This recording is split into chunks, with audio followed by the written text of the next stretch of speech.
कभी कभी आप जानते हैं, इतिहास का कोई बहुत बड़ा अध्याय बस एक छोटे से बिल्कुल साधारण से सवाल से खुल जाता है। और आज की हमारी ये जो पड़ताल है, इसकी शुरुआत भी कुछ वैसी ही है। ये सब शुरू होता है एक कॉम्पिटिटिव एग्जाम में आए एक सवाल से। तो चलिए आज इसी सवाल की तह तक चलते हैं और पूरी कहानी को परत दर परत समझते हैं। तो सवाल ये है, सिंध पर पहला सफल अरब आक्रमण किसने किया? अब देखिए, यहाँ पर जो सबसे जरूरी शब्द है वो है सफल। अक्सर लोग यहीं पर कंफ्यूज हो जाते हैं, लेकिन सही जवाब तक पहुंचने की चाबी भी यही शब्द है।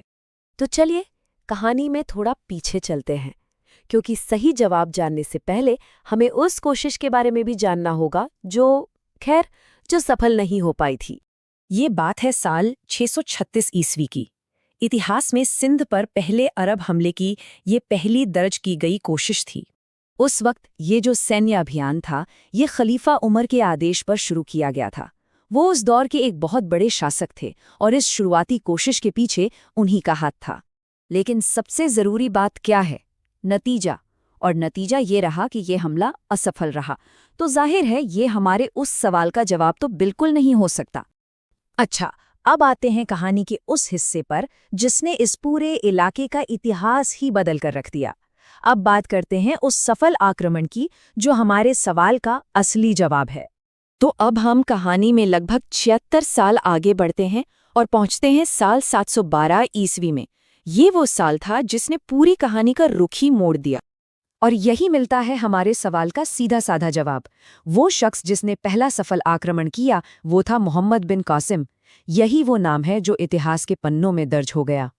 और इसका नतीजा पूरी तरह से सफल।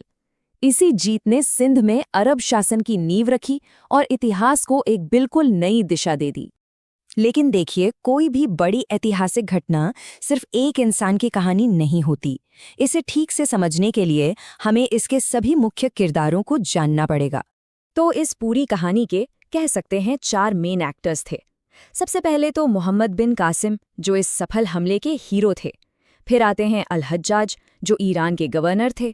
उनका सामना हुआ सिंध के शासक राजा दाहिर से।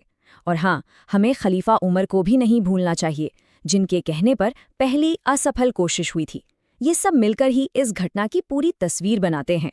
यहाँ एक दिलचस्प बात ये भी है कि मोहम्मद बिन कासिम सिर्फ एक जनरल नहीं थे, वो ईरान के उस वक्त के शक्तिशाली गवर्नर अल हज्जाज के दामाद भी थे। तो हो सकता है कि इस रिश्ते ने भी उन्हें ये मिशन सौंपने में एक अहम रोल निभाया हो।